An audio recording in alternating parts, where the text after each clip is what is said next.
Hey, what's up everyone? Today we're going to be using Blacephalon in today's live, and it's a really fast Pokemon, so I'm thinking outspeed a lot of the opponent's Pokemon as long as you don't get too bad luck and run into...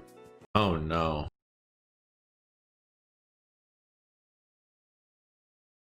Change the world. My final message. Goodbye.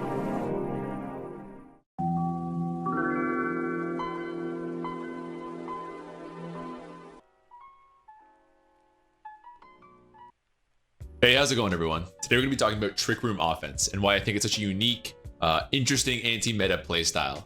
Now, I've always loved the idea of Trick Room teams, but I gotta point out that I'm hardly the first person to think of using Trick Room to beat all the speedsters in a metagame, especially if we're talking about the current meta, which involves the Crown Tundra DLC. Because right now, the overused tier is so fast that it actually averages at a base 90, so faster than an Excadrill. And if you remove all the defensive tanks of overuse, which brings the average down, you're left with a whopping 103 average speed stat, which is even faster than a Garchomp. Even Sun and Moon overuse, which includes 13 different Mega Evolutions that Sword and Shield doesn't have, you're still left with an average speed stat of 88. So really, you can say that right now is the fastest a competitive Pokemon has ever been. But before we get into that, I first have to explain what Trick Room is and how it works. Trick Room is a move that changes the battlefield for both players and reverses how speed affects who gets to go first. So normally, a Latios outspeeds a Crawdon because it has double the base speed stat and it gets to attack first. But when a player uses Trick Room, this flips this relationship on its head, and now the Crawdon gets to attack first. After using the move, the Trick Room lasts for 5 turns in total, and is a really easy way to allow your slower Pokemon to compete and catch up with all the speedsters that normally dominate competitive play. Trick Room offense teams are dedicated to supporting this type of playstyle, with 1 to 2 defensive Pokemon that can use the move, Trick Room actually, and then they pivot out to an attacker who hits really hard before your opponent can get a move off. So if you're finding yourself struggling to keep up with some of the overused tier's craziest speedsters like Scarf Dragapult or the base 200 speed Regieleki, then you might not need to bother if you can set up a Trick Room and beat all of them with a glacially slow Marowak Alola. Now, while the defensive Pokemon are usually the ones that set up Trick Room, the attackers of Trick Room are really where the spotlight is, because while lots of slow Pokemon are kind of disqualified from offense rolls due to their speed, you can ignore all of that in a Trick Room offense. Totally niche and unheard of Pokemon can thrive in this environment just by underinvesting in their speed. Even Pokemon who have like an okayish speed stat like Tapu Lele or Mimikyu can actually do really well in Trick Room if you give them the correctly lowered speed stats. Now, after hearing what this move does and how the teams work, your first thought might be, why? If I want to use offensive sweepers, why wouldn't I just use a regular fast Pokemon instead of a slow Trick Room Pokemon? They don't need to use this weird setup move to be effective, and they're normally just as good, right? Well, I wouldn't be so sure. One aspect that I always think of with slow Pokemon is that they're not meant to really be balanced on par with faster Pokemon. And to show what I mean by this, let's compare Reuniclus and Alakazam. So, Alakazam is always going to be a great offensive sweeper because it's got a great ability, great speed, great special attack, and a pretty good move pool. Again, if you want a fast sweeper, you really can't go wrong here. Meanwhile, at a cursory glance, Reuniclus isn't much difference. Also a Magic Guard Psychic type with really strong special attack and move pool.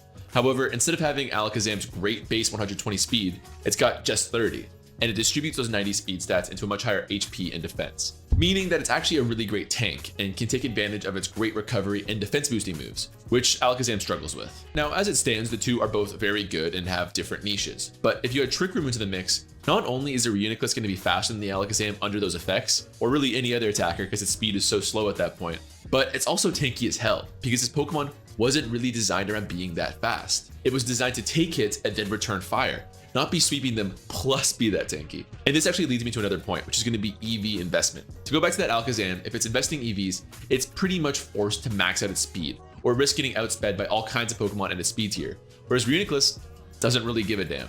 Lower. A lot lower. Too low. Lower.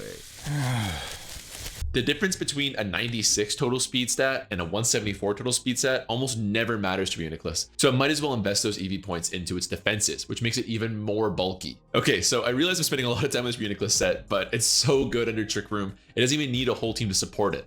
You can just throw Trick Room on as a 4th move and it's still really good, so even beyond Trick Room offense teams, I still want to give this guy some love because it's one of my favorite Pokemon. Damn it, I'm ranting, but I gotta hammer home one more point about how good it is with this just last final example. Let's look at how this Trick Room Reuniclus compares versus a heavy duty boots Kyurem White, a Pokemon who is so outrageously good it's been banned in every generation without hesitation. As with most big, bad title legendaries, it's got some really impressive base stats. Once you use a standard sort of speedy EV spread and you account for the total stats, it's got 391 HP, 217 defense, a whopping 439 special attack, 236 special defense, and of course, a decently high 317 speed. So how does that compare against our boy Reuniclus here, who was able to defend its EVs defensively? Well, after you account for Magic Guard Life Orb, boosting Reuniclus' special attack by 30% without doing damage, it's got a functional special attack of 429, which is just 10 points under Kyurem White.